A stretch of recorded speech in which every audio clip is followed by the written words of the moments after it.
अस्सलाम वालेकुम। आज आपको बताऊंगा पैदाइश के टाइम जो लेबर पेन होती है, दर्दें होती हैं, उसके लिए जो मेडिसन है वो बताऊंगा। यानी कि इस मेडिसन से जो डिलीवरी है वो आसानी से हो जाएगी। तो होम्योपैथी में जो मेडिसन है वो कालोफाइलम है।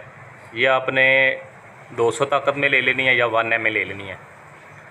तो पहली 3 डोज देनी है, आपने 10 मिनट के वक्फे से दे लें या आधे आधे घंटे के बाद दे लें या घंटे के बाद ले लें।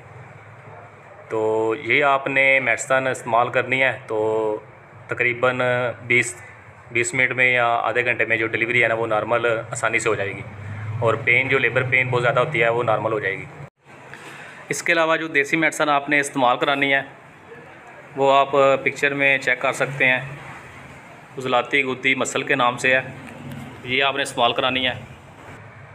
तो नुस्खा मैंने आपको ये एंड पे ना पिक्चर लगाई हुई है। उजलाती गुद्दी मसल के नाम से है। तो ये आपने 1 ग्राम वाले 2 कैप्सूल नीम गर्म पानी से खिला देने हैं। तो इससे भी आपकी जो 20 से 30 मिनट में डिलीवरी हो जाए आसानी से नॉर्मल हो जाएगी। जो पेन बहुत ज़्यादा होते हैं वो भी नॉर्मल हो जाएंगे। तो ये आप लाजमी इस्तेमाल करें, इसका नुकसान भी कोई नहीं, और फ़ायदा उठाएं, मरीज़ों को दें और फ़ायदा उठाएं। तो आज के लिए यही वीडियो है, तो ये इसको लाजमी इस्तेमाल करें।